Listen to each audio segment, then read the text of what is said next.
Hello everyone, my name is Carol Brown. I'm an urban fantasy author, and if you're looking at the screen right now, you're not seeing my face or a PowerPoint because I'm very sick right now. And earlier in the week on my Facebook account, I posted up a thing basically saying, "Hey, what kind of videos do you guys want to see?" And I gave three options, and everybody said all of the above and bones. So I can't do all of the above because one of them involved me getting drunk and ranting about a book, and I'm not going to drink while I'm sick. So what I'm going to do is I'm going to have a chit chat, and you get to watch me try and draw a picture of bones based off of a photo. So let's just do that.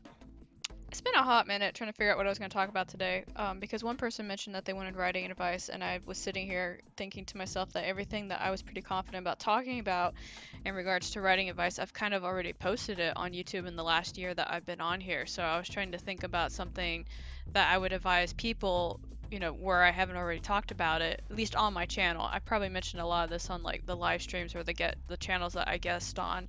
But what I want to talk about is I want to talk about writing what makes you happy.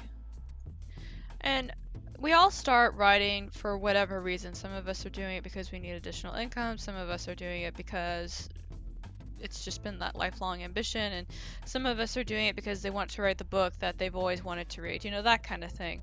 And along the way, what I have noticed with a lot of people that I've interacted with is that they go from, their initial excitement to writing to getting burdened down by all the rules that they encounter, and how to get published and what agents are looking for, and they kind of move away from writing what makes them happy into writing what will get me published. And a lot of these individuals, they get depressed and they get burdened, and sometimes they disappear for up to 3 months, and I don't know if they're okay or not. And then they resurface with new energy because they've rediscovered their passion for writing. And I think it's a tragedy that a lot of people, when they go into writing, they come into it with, mostly good intentions for about 90% of all the people I've encountered. And then they end up getting really hung up on all this other stuff that's going on, and then they forget their initial reason about why they wanted to do this in the first place. And I kind of went through that myself last year at one point. I was approached and somebody asked me to write a book, and I wrote it. Like it's a 72,000 word manuscript that's sitting on a file on my computer.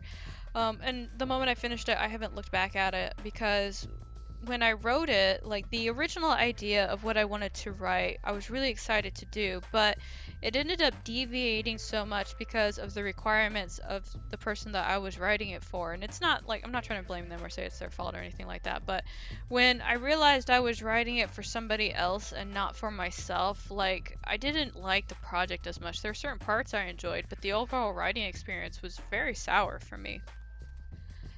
My big wake up call when I realized what was going on was actually last December, no, November, when I was writing some of the first Faye Black short stories. And I remember that moment really clearly because I thought, like, inside my brain, fuck it, I'm just going to do this the way that I want to do it.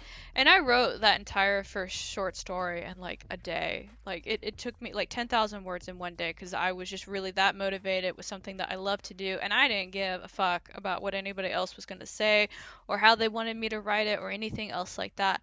And I remember finishing it, and just feeling really proud about what I had done. And even if I published it, which I ended up doing, I knew, despite whatever reactions the story may get, I had written something that made me feel good and something that I loved.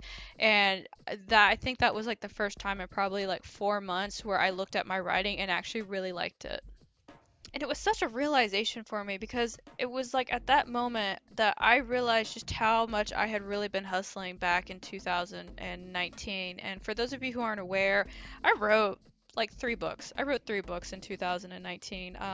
And the first book I ended up finishing was because my publisher, who I was with at the start of 2019, said that they wouldn't publish my book if the second one wasn't already written. So I cranked that motherfucker out in like 3 months, and that still needs to get reviewed. I haven't gotten there yet, but I will at some point. So I did that one. And then I wanted to do a novella that took place between the 2 books. And the novella was one I really wanted to write, but my publisher wasn't very interested in it. So I ended up kind of doing it for myself as a side project, and that thing's like 60,000 words long right now. And it needs to be, that's going through the beta process right now. I really do like that story, but I didn't like it as much as I did with the Faye Black stuff, where I was just kind of like letting myself off the reins. And then the third book I wrote was a romance I did for a romance publisher, and that's sitting on my computer at like 72,000 words right now, and that was probably the one where I really wrote it for somebody else and not for myself. And I remember like when I was initially asked to write the book, I was really excited about it and I really wanted to do it. And when I pitched my initial concept, they had me change it until it really wasn't what I was kind of wanting to do, and I still wrote it, but I always remember feeling kind of like hesitant and not liking it and everything else. And I know that when I go through that, I'm probably going to have to end up like completely rewriting all of it because I just don't want to produce something that doesn't make me happy when I'm writing it. And people are always going to look at your stuff and they're going to know if you liked what you wrote or not. I mean, well, I mean, some people will and some people won't. But people who are really familiar with you and your work are always going to be able to tell if your heart and soul is really into it or if you're really writing it the way that you want to. I think it was Dana. Dana looked at something I wrote later and she was like point blank told me, I could tell at the end of this you just were done. Like you didn't want to write anymore and I could feel it in your writing. And I felt really bad about that because I actually really liked that story that she had written. But she is absolutely right in that when I got to the ending, I didn't like the direction that was going. And I don't. It either speaks really well about how in tune she is with me, or it speaks to the quality of my writing when I get to a point of frustration with it. And oh, pro and con in that for sure. And again, I want to revisit the fact that you should write something that you like writing. You should write something that makes you happy. You should write something that makes you excited.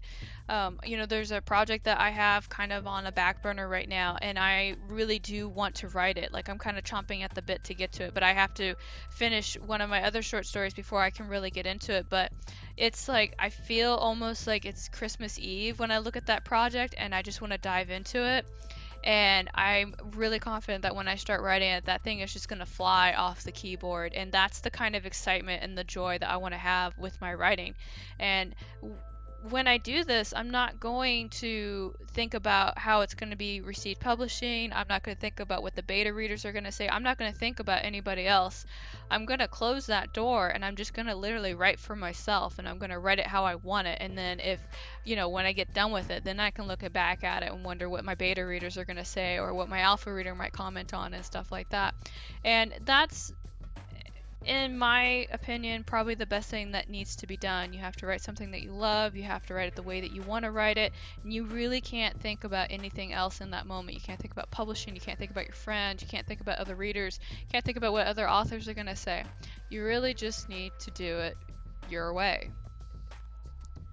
So that's pretty much my writing advice. Write what you love, be excited to write it, and don't give a flying fuck what anybody else is going to say about it. There are plenty of people who can say it way better than I can, but I'm sick and I think it's time for me to go ahead and go back to bed.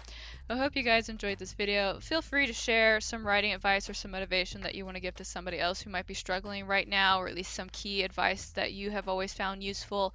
I got links in the description for stuff if you want to check it out. I got a newsletter if you want to sign up and check out my writing. There is a free short story that comes with that submission, so if you want to see if I know what I'm talking about, you can check that out and see if it fits the standard. But yeah, I'm gonna go take some NyQuil and pass out now, so thanks for listening to me, y'all.